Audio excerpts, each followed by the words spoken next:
I was on a bit of a tweet storm over the weekend following the DNC chair race, which I didn't cover the DNC race. My colleague Nomiki did. Personally, I think that there was a lot of focus on the structure of the DNC, how changes need to be made on the state by state levels. There needs to be more money going to the states. There was a lot of coverage and focus on the structure and the mechanisms of the DNC. I think Nomiki did a good job, by the way. But there wasn't a lot of coverage on the fundamental issue, which is money in politics, and how the DNC has essentially become the Republicrats. Yeah, the Democrats much better on social issues, 100%. If you put a gun to my head, I'll vote for a Democrat over a Republican. I will. But there was very little focus on the panels that I watched and the coverage on do you pledge not to take money from Wall Street banks? Do you pledge not to take money from big oil? Do you pledge not to take money from big pharma? Do you pledge not to sell your soul to big technology companies? No focus on that. Just focus on the process, which I thought was a big problem. But the bottom line is this.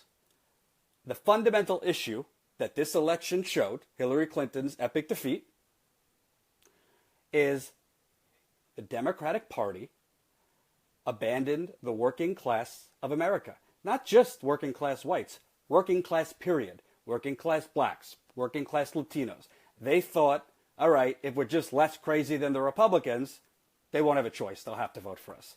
If we make Donald Trump look like the enemy, the boogeyman, we'll win. Well, you just saw how that turned out, because a fake populist came forward and said, I'm going to bring back your jobs that have been stolen from people in Pennsylvania, Ohio, Wisconsin, Michigan, North Carolina, I could go on, Iowa, Illinois. It's not just working class whites. I've met plenty of working class blacks. I've met plenty of working class Latinos who didn't want to vote for Hillary Clinton. And I never heard anyone saying, oh, Hillary Clinton, I just don't like her hair. No, they didn't like what she represented. And this isn't to give Donald Trump credit. Hello, Chelsea. This isn't to give Donald Trump credit, because I've been saying all along, fake populist. But when people are in economic despair, when people have had their jobs sent offshore, when people have to, instead of thinking about, oh, what fun activity or vacation can I take with my family, have to think about, shit, I gotta figure out whether I'm gonna feed them or have a roof over my head this month. I've met plenty of people who have to face that choice. Parents. When you get economically desperate or insecure and a shiny new object comes forward telling you all the right things that you want to hear and speaking not what you want, but what you need, you'll go that way. And that's what happened. Trump didn't win, folks. I went around the country. I went to at least 60 to 70 rallies between all candidates.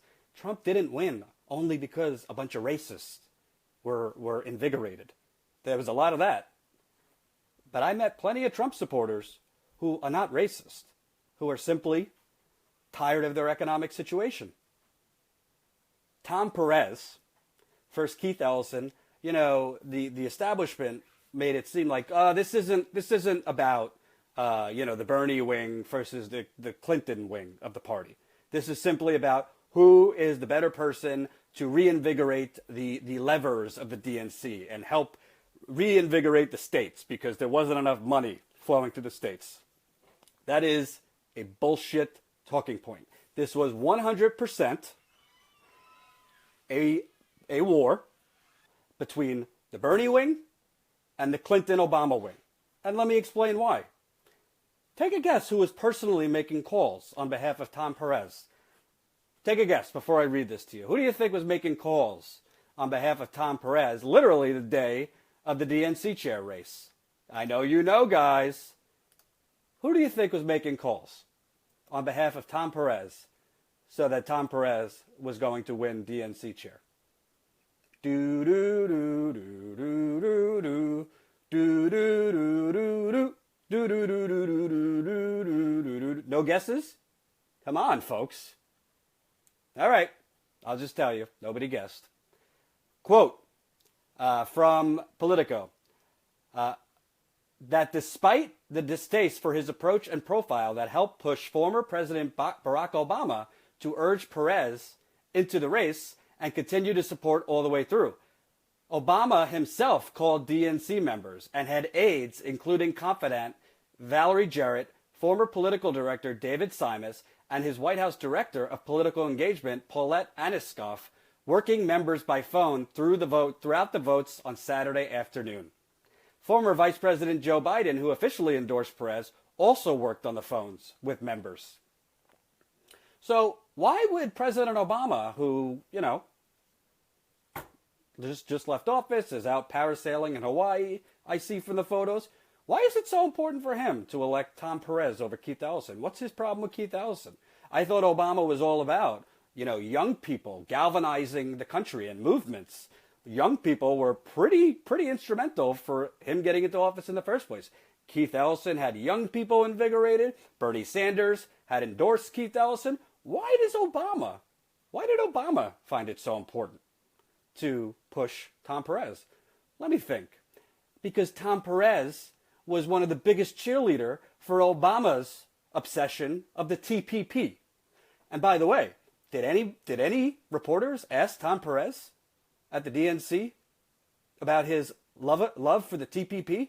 Which, by the way, folks, opposition to the TPP was one of the main reasons Donald Trump was able to win in Michigan, was able to win in Wisconsin, was able to win in Pennsylvania. That's one of the only lucid policy positions Trump even had, was opposition to these disastrous trade policies. That's probably the only thing in common Trump supporters and Bernie supporters had. So you got Obama pushing Tom Perez. And then there's the talking point, and this kept going, the establishment that was trying to push Tom Perez. I even heard it. I was on Roland Martin's show way too early this morning. And they said, really, there's no fundamental disagreement. There's no fundamental policy differences between Tom Perez and Keith Ellison. It's just style. The establishment loved pushing this between Bernie Sanders and Hillary Clinton. On the substance, there's really no difference. It's just style and, practices. Well, I beg to differ. Let's see. Tom Perez loves the TPP, which was NAFTA on steroids. Keith Ellison, against the TPP and trade deals like that. Tom Perez, don't you touch the big banks. We're not breaking up the big banks. Keith Ellison wants to break up the big banks. Tom Perez, when he was working in the Department of Justice, had the opportunity to prosecute banks who illegally foreclosed, wait for it, illegally foreclosed on active duty veterans. Democrats and Republicans love the vets. We love the vets. Tom Perez, Attorney General, he worked in the Justice Department, had the opportunity to prosecute banks who illegally foreclosed on active duty veterans.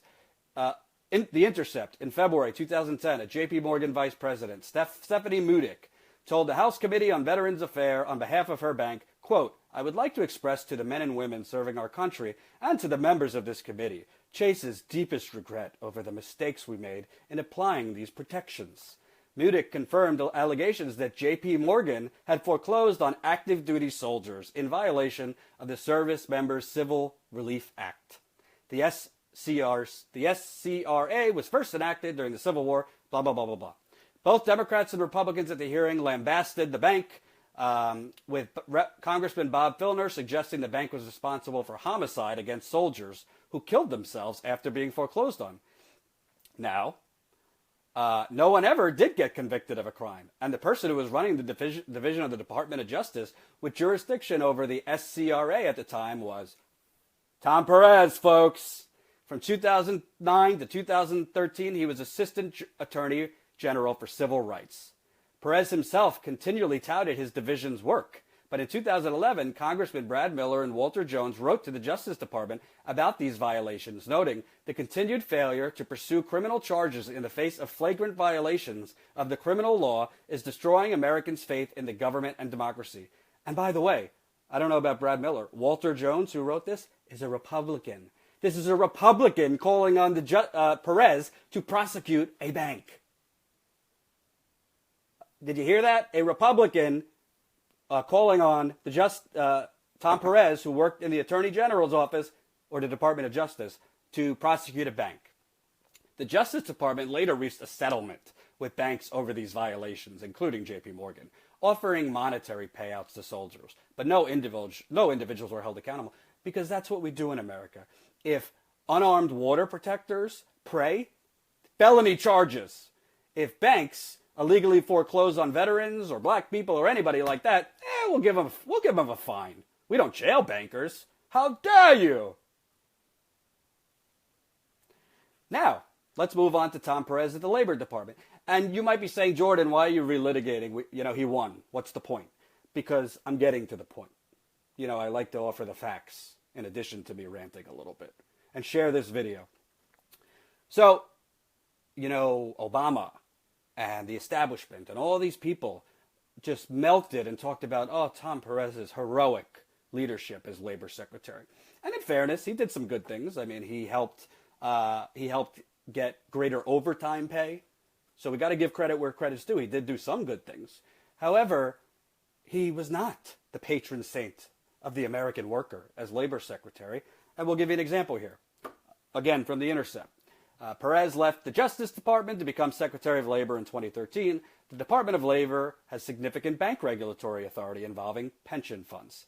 Financial institutions found guilty of certain crimes, for instance, are barred from managing pension funds unless granted waivers by the Department of Labor. In 2015, Democratic Congresswoman Maxine Waters asked Perez to hold off such a waiver for large banks that had pled guilty to conspiring to rig the foreign exchange markets.